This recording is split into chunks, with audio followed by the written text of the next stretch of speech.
Hello, my friends, and welcome back to another episode of our Do Work Here Lady, where stories of people actually working at places and getting mistaken as not are really entertaining. And I've got a great selection for you today.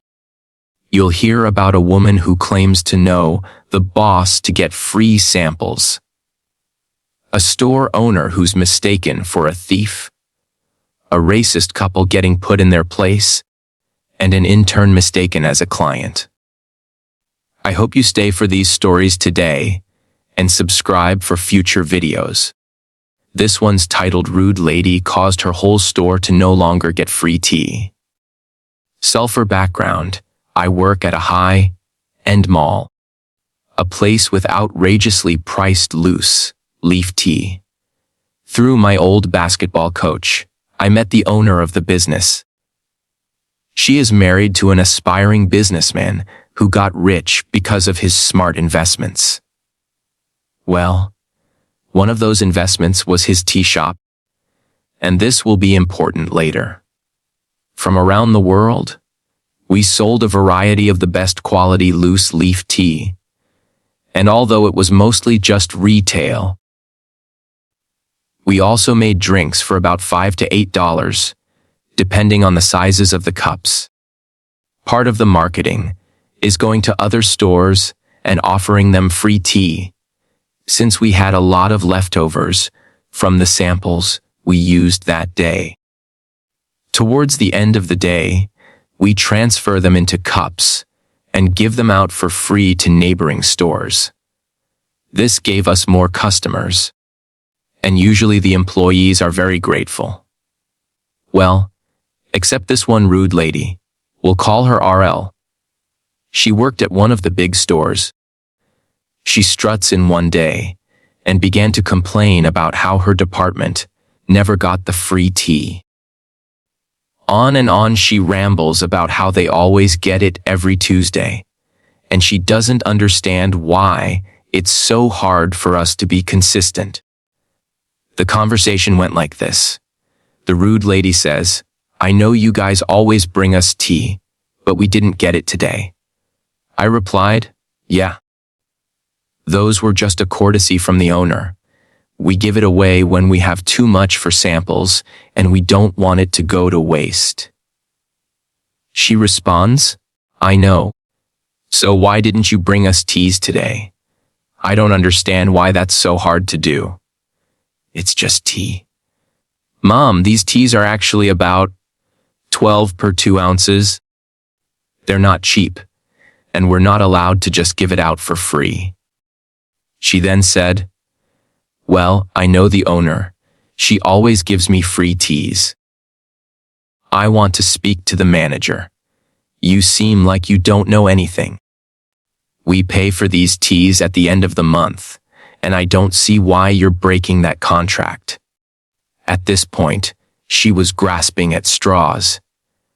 I told her, "Actually, I am the manager. I know everything that happens with the store, and we don't sign these types of contracts where people get free tea.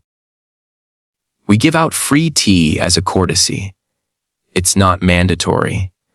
And from now on, I think it's in our best interest to no longer give your store free tea."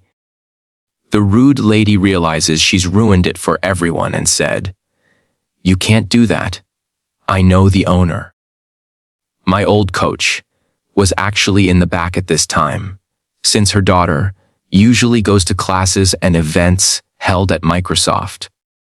She slides the door open and walks out to look the rude lady in the eyes. The rude lady says, finally a grown-up, "Can you tell this kid to stop impersonating a manager and being so rude?" The owner says, "Actually, that's my store manager. You don't know me, and I've never seen you in my whole life. I think it's best for you to leave." Later on, I had to relay what happened to my other coworkers that day, and they couldn't stop laughing. I guess me looking like a teenager doesn't make me look credible to be the manager. That was honestly one of the reasons why we stopped giving out tea for free. People get too demanding. Yikes. Another story where the person claims to know the owner to try to get their way, and I'm glad it backfired on the rude lady. I know the store owner. No, you don't, crazy lady. I've never seen you in my life. This one's titled my employee didn't realize that I was the owner, so I married her. About 7 years ago, when I was about 19 years old, me and 3 of my friends opened up a cell phone store. We basically repair cell phones, sell third-party contracts, and sell accessories like screen protectors and cases. As the business grew, we wanted to expand. So about 4 years ago, we opened up a second store on the other side of town. I was the one pushing the opening of the new location. So it was basically my project. So I was at the new location more often than not. After 6 to 8 months of running the new location, business finally stabilized and was standing on its own 2 feet, so I wasn't at the new location 24/7. At one point, one of my partners, who ran the older store, went on vacation, so we agreed that I would work at the old location a few days a week while he was gone. The other partner, who wasn't on vacation, would open up the store in the morning, stay there for a few hours with the employees, and I would arrive later in the day after opening up the other one. When I arrived, one of my partners was on the phone in the back, talking to one of the wholesalers.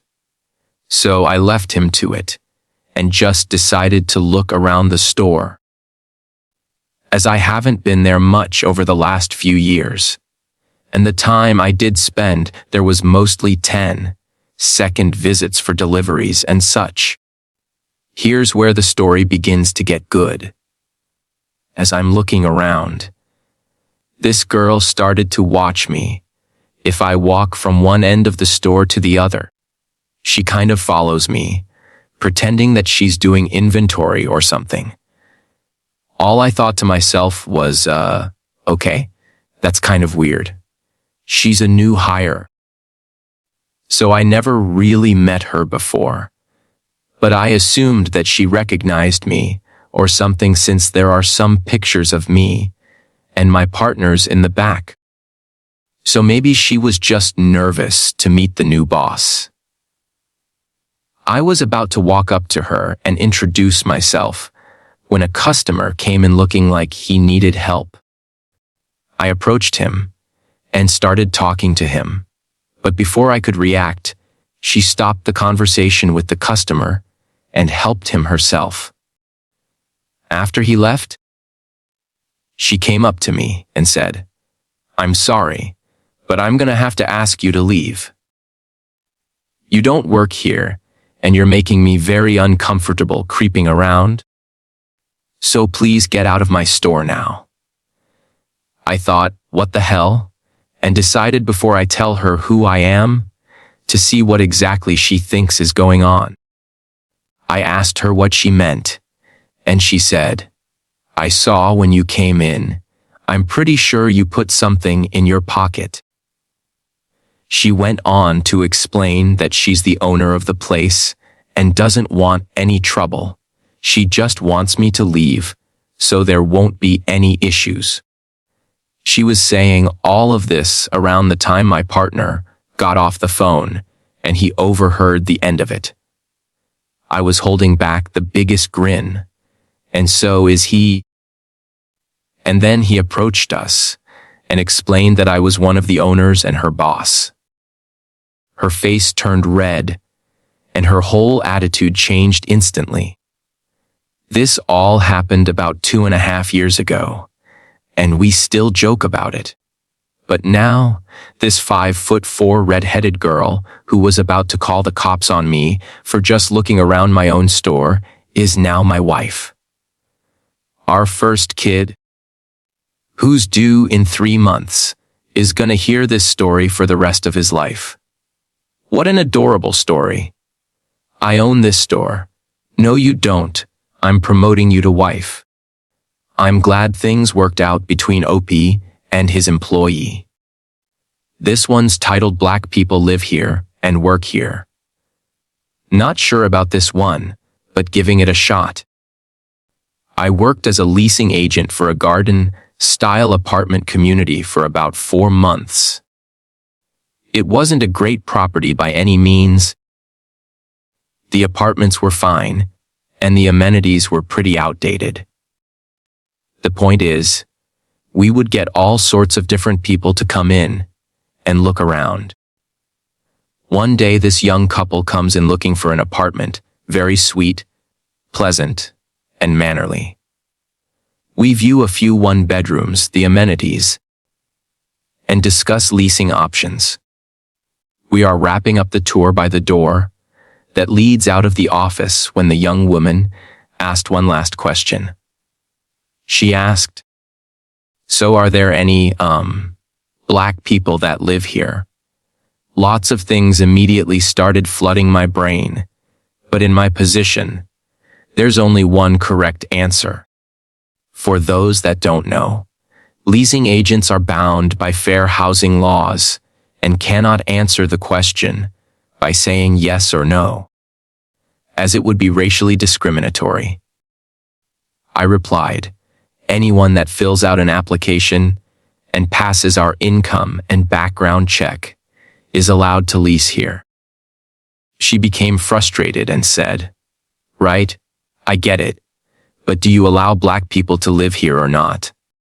As she was saying this, my assistant manager, who's African American and does live on the property, walked into the office by chance on her day off and overheard the young woman ask me if black people live here. Well, my manager just walked out, held out her hand and said, "Yes, they do. Hi, my name is Angela." The couple immediately stammered through damage control and said, "I see, we're just, who?" A super awkward moment, but the icing on the cake, as my manager walked away under her breath, the young woman asked me, "Your manager approves of this?" I looked at her and then at my manager, then back at the woman, and pointed to my manager and said, "She's the manager?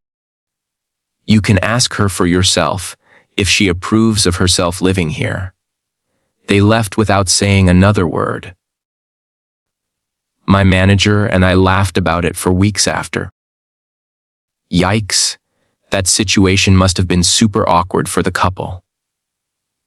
This story's titled, "Working as an Intern Got Mistaken for a Client and Treated Like a Child."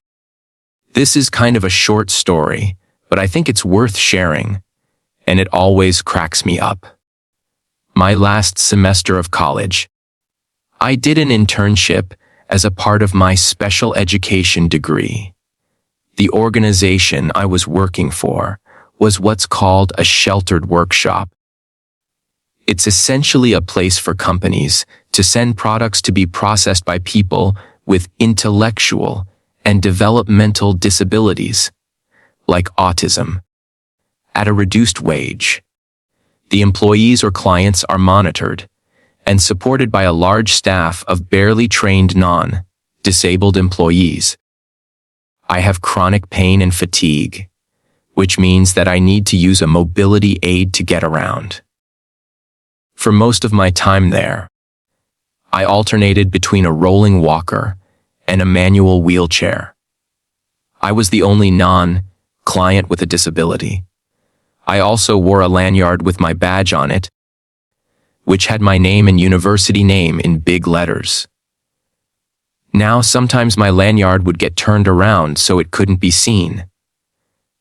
On many occasions, I'd be doing work on my computer or a notebook while sitting in a common area, and one of the non-disabled employees would strike up a conversation with me or with a group including me.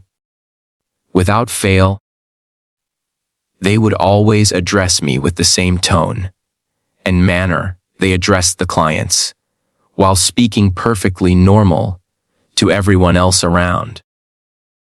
My personal favorite way of handling that was when they would pull the sugar sweet and "Who are you?" I would reply, "Oh, hi. I'm Opai, the intern from the university. So nice to meet you. I'm really learning a lot from this experience." The look on their face as it dawns on them that I'm actually an articulate, college-educated person still makes me laugh to this day. It's like you could see the gears turn and the foot gets shoved in their mouth. Lesson to be learned: don't treat disabled people like children. Never assume someone using a wheelchair by default is also intellectually disabled. And I hope you guys enjoyed the stories in this episode. If you aren't subscribed, hit the subscribe button and turn on notifications for future videos.